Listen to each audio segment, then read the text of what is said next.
Everyone, welcome to the maths class. हम लोग का इंटीजर्स चैप्टर ख़त्म हो चुका है। आज हम लोग देखेंगे कि प्राइम नंबर्स और कॉम्पोजिट नंबर्स क्या होते हैं। Let's start. Prime and composite numbers. अब देखेंगे कि पहले देखेंगे प्राइम नंबर क्या होता है। प्राइम नंबर क्या लिखा है? Any number which has only two factors, one and the number itself. इसका मतलब है कोई भी नंबर which has, जिसके पास है ओनली टू फैक्टर्स, दो फैक्टर्स ही है उनके पास, उसको हम लोग बोलते हैं प्राइम नंबर्स।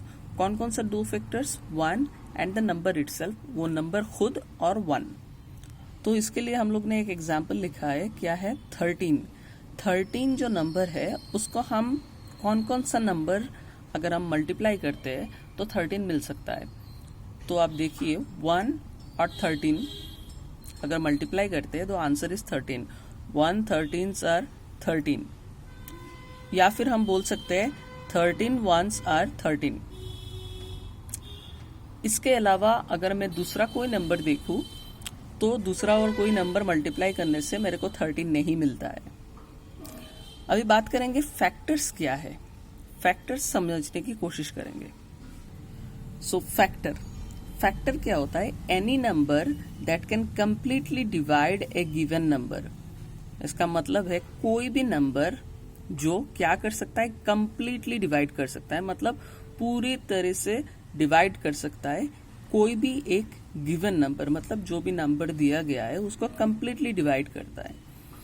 तो हम लोग यहाँ पे देखेंगे ब्रैकेट में लिखा हुआ है विदाउट एनी रिमाइंडर, मतलब डिवाइड करने के बाद उसका कोई रिमाइंडर नहीं रहता है, तो उसको हम लोग बोलेंगे क्या? फैक्टर। यहाँ पे एक एग्जाम्पल लिखा हुआ है द नंबर 23। तो 23 को हम लोग पहले 1 से डिवाइड किया। 1 2 2, 1 3 3।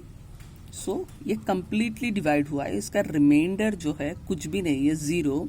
इसका मतलब है 1 इज ए फैक्टर ऑफ 23। फिर देखते हैं 23 को मैंने 2 से डिवाइड किया है, तो 2 1s आर 2, फिर इधर पे 3 आया नीचे, 2 1s आर 2, रिमाइंडर रह गया है 1। तो we know 2 11s are 22, reminder 1 रह जाएगा।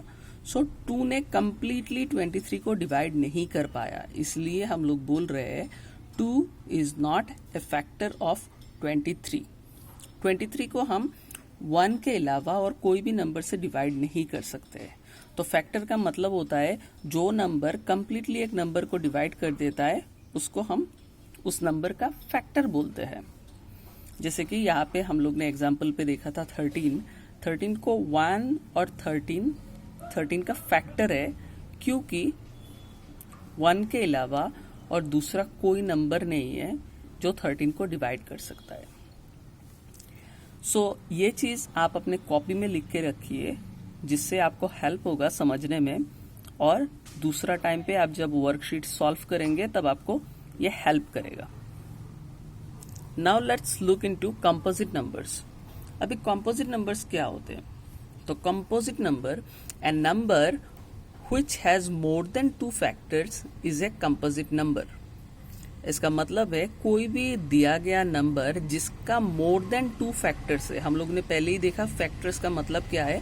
तो अगर किसी नंबर का 2 फैक्टर से ज्यादा है तो उसको हम लोग बोलेंगे कंपोजिट नंबर। यहाँ पे एग्जाम्पल एक हम लोगों ने लिखा है, एग्जाम्पल पे लिखा गया है 12 को हम लोग अगर देखते हैं 1 से अगर डिवाइड करते हैं 12 को, 1 12s are 12, 2 6s are 12, 3 4s are 12। तो यहाँ पे फैक्टर्स कितना आए हैं? 1 2 3 4 5 6 फैक्टर्स आए हैं। तो ये मतलब 2 फैक्टर से ज्यादा है। इसका मतलब है कोई भी नंबर को अगर हम 2 फैक्टर से ज्यादा अगर मिलता है तो उसको हम कॉम्पोजिट नंबर बोलते हैं। तो मैंने यहाँ पे ऑलरेडी लिख चुका हूँ 1 इंटू 12, और इसको 12 इंटू 1 बोल सकते हैं। 2 इंटू 6 मतलब 2 6 या फिर 6 2 बोल सकते हैं। 3 4 बोल सकते हैं या फिर 4 3 बोल सकते हैं। तो this is one example of composite number. Now let's look into one example question कि हम लोग ये सॉल्व कैसे करेंगे जब हमको क्वेश्चंस मिलेगा। सो यहाँ पे एक क्वेश्चन है, find prime and composite numbers from the following. तो यहाँ पे देखेंगे क्या क्या नंबर दिया गया है, 4 11 10 7। अभी अगर मेरे को पता नहीं है कि यहाँ से कौन सा नंबर प्राइम है कॉम्पोजिट है, तो हम लोग क्या करेंगे, उस नंबर को देखेंगे डिवाइड करके कि क्या आता है। तो 4 को मैं लिख सकता हूँ 1 इंटू 4, या फिर अगर मैं इसको डिवीजन फॉर्म में लिखूं तो 2 2 ज़र 2 से 4 को डिवाइड कर सकते हैं, 2 2 ज़र 4 आता है। सो इसका कितना फैक्टर्स हो गया, 1 2 3 4। इसका मतलब क्या है कि this is a composite number. 11 को हम लोग सिर्फ 1 से ही मल्टीप्लाई कर सकते हैं। 1 इंटू 11 मतलब 1, और वो नंबर खुद अगर मल्टीप्लाई करते हैं तो आंसर 11 आता है। So this is a prime number. अभी 10 को अगर हम देखते हैं तो 1 को मल्टीप्लाई कर सकते हैं 10 के साथ, आंसर 10 आता है। 2 5 ज़र भी 10 होता है, तो इसका 2 फैक्टर से ज़्यादा है, इसका मतलब ये है एक कॉम्पोजिट नंबर। और 7 को हम सिर्फ 1 और 7 से ही मल्टीप्लाई करके मिल सकता है, दूसरा कोई नंबर से हम लोग को 7 नहीं मिल सकता है। So this is again a prime number.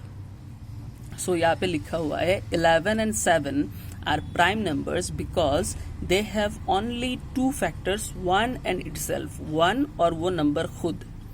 और 4 and 10 are composite numbers because they have more than 2 factors, इनका 2 फैक्टर्स से ज्यादा है, that is why they are known as composite numbers. So this is all about today's class. Next day हम लोग ये prime numbers और composite numbers को थोड़ा और आगे लेके जाएंगे और हम इसको देखेंगे और क्या कर सकते हैं।